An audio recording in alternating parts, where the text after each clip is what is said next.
So here are my hacks. All right, let's get to the hacks. Create, edit the worship scripts.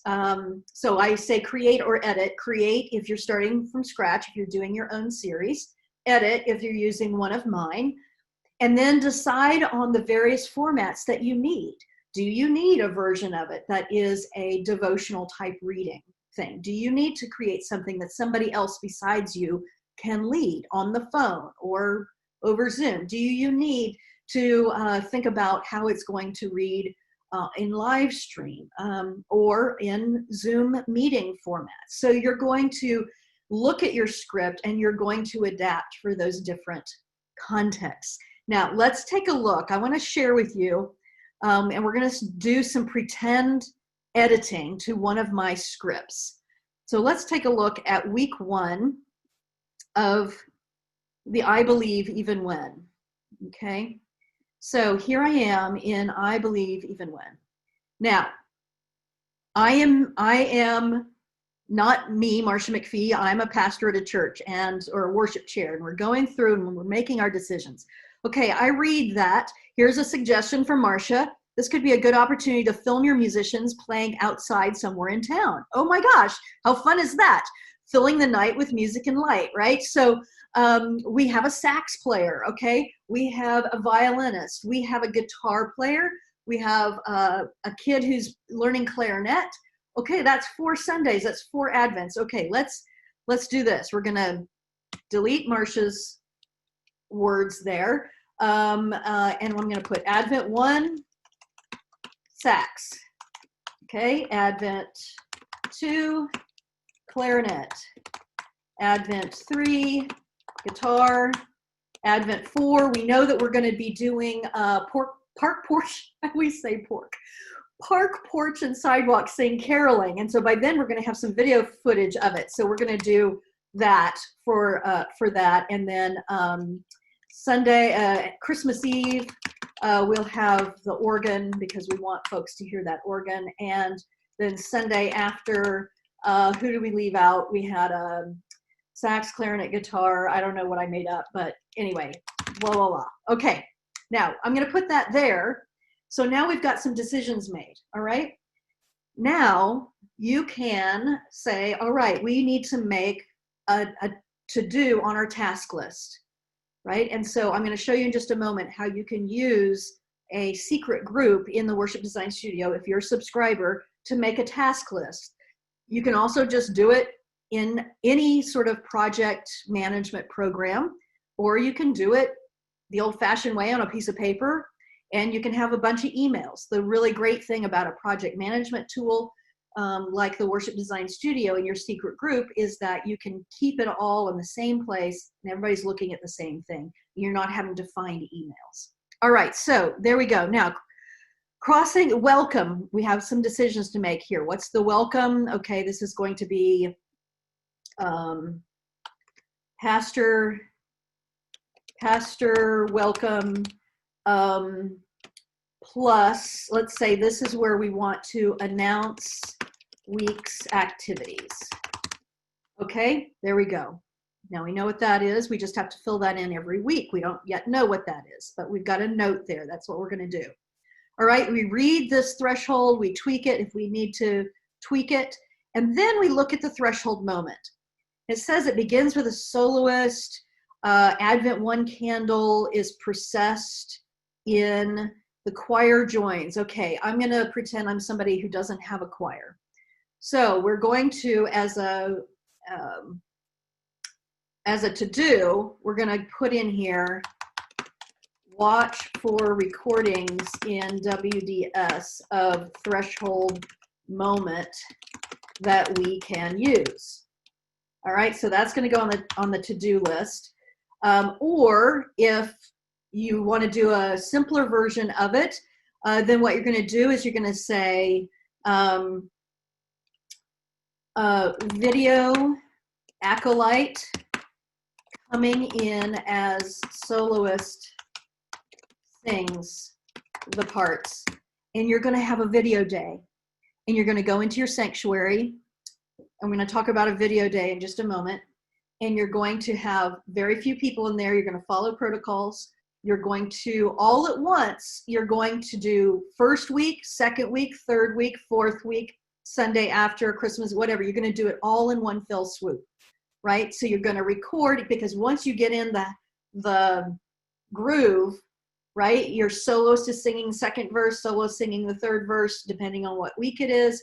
You're lighting whatever many candles. You're going to have a video day, and you're going to do it all at once so that you have that ready to either put in your pre-recorded, go to the recording of it in your Zoom meeting, that kind of thing. All right. So if you're adapted in person, you will say, okay, we're not going to have the candle up front, candles up front, because we don't want to be in the middle of the sanctuary, soloist, or we maybe say choir on video, on screens, right? Because we're going to do a video compilation of our choir, right? So you see, I'm making lots of different decisions. So that's what you're going to do with these scripts. You're going to go through, and you're just going to, with the first one, you're going to adapt, right? Come thou long expected Jesus. Yes, we're going to do that. All right. So we can get rid of, we know, okay, we're Presbyterian. We have the Glory to God hymnal. We don't need all this other stuff. So I'm just going to get rid of Marcia's notes here and leave what we need. Okay. Excuse me. Allergies. All right. So that's what you're going to do with all of the scripts.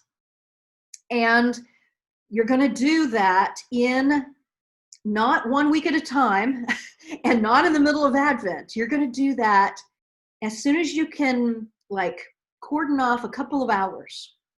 Right now, here's what I suggest, and that is, once you get Advent 1 done, then make note of all the places where you adapted a thread item that was in our scripts. Copy that, and then you're going to have our Advent 2, 3, 4 scripts open, and then you're going to copy and paste that into each one and go one item at a time that you have changed and put that in each one, right? So that you're not doing 2, and then you go back and you get that, grab that, and you put it there, and you do all of 2, and then you get to 3, and then you have to do that all over again. Do one section at a time, especially if it's a thread, and go across all the scripts and make your adjustments. Because you've made your decisions, the longest time it's going to take is to do the first one. You make all your decisions, and then you begin to just deal with, and that's the beauty of a series that has these repeated items that get tweaked a little bit here and there, is that you can save yourself time. You are not starting from scratch every week, right? And even dealing with the scripts. Right, let's keep going with hacks, and then we'll stop for some questions and comments. All right, so create a task list and a working space in a file sharing system. This is especially true if you're using videos and people are videoing and sending things to you. Use Dropbox, we use Hightail, whatever your favorite file sharing system is. You're going to need one that people can upload to, that you can download from. And so if you don't have that in place, get that in place. So do things in batches. So I just said about doing this, looking at all the scripts in a batch, in a sit down time. So what we know about creativity is that when you focus and immerse yourself, you will get more done in less time than if you do it a little at a time in between everything. Right? So finding even an hour or 2 here and there where you can turn off the email, you can, even if you just have an hour, they say that in 45 minutes, if you really immerse yourself in 45 minutes, that's a really great use of your brain. So just grab a 45-minute period and give yourself a look at one thing, right? Don't get distracted by another thing. Like in this one 45-minute period, I'm going to just deal with our ideas about luminaries. In this 45-minute time period, I'm going to just look at, one task on that list. So here's some ideas about doing things in batches. This is something Jenna does for me when I do live events, live conferences. I will send her the scripts, and I will have made all of the words that I need to have on slides in blue. And she will create we use Keynote, so whatever you use, ProPresenter, PowerPoint, whatever it is, she creates black slides with white words. And the white words, she makes them a drop shadow, so that I have all the words I need. That typing has been done. I didn't have to do that, right? And then when we have our photo shoot in the space, I can then pick some photos and I can put those in behind all. Once you have all your scripts done for the whole series, you can have somebody input all of the words to all of the services all at once. All right, that's their task. And if you put white words on a black backdrop, then you can put a picture behind there. You can find the bit, you can make it opaque or transparent depending on what you need. And white with a drop shadow is the best way to overlay over the top of a picture. Okay, so that's a batch you could do ahead of time. Somebody who, is not doing 50 million other things, including next Sunday's service, right? Line up readers and invite them to go ahead and record. You already have the script. Don't wait to ask them right the week before, right? So that you have that extra anxiety. Go ahead, get somebody who has a list of people that you know could be readers. Get them scheduled for a certain part of the series, but because they're recording, unless you're doing in-person worship, then you're just scheduling them to be there. But, we talked about in, I don't know what webinar, it's in my reboot webinars, we talked about the fact that even if you're doing adapted in-person worship, you're going to be wanting to use recordings of people who are not able to be there so that you have greater congregational participation and you're not excluding people. You also don't want a lot of people getting up and down, using the same microphone, that kind of thing. So there's all kinds of great reasons to keep using video, even if you have to set up a temporary thing in your sanctuary because you don't usually use projection in your sanctuary. So line up readers, invite them to go ahead and record. That's something you could do as a batch, you could do ahead of time. Create your threads first, especially the musical ones, right? So like I said, schedule a video shoot day. Now you'll want to do this in the right order. So I should have put that last one first. Pre-populate the visuals. Even if you need to say, okay, Friday we're setting up the visuals for Advent to do a video shoot on Saturday, even though we have to take it down and reset for Sunday because we're not in Advent yet.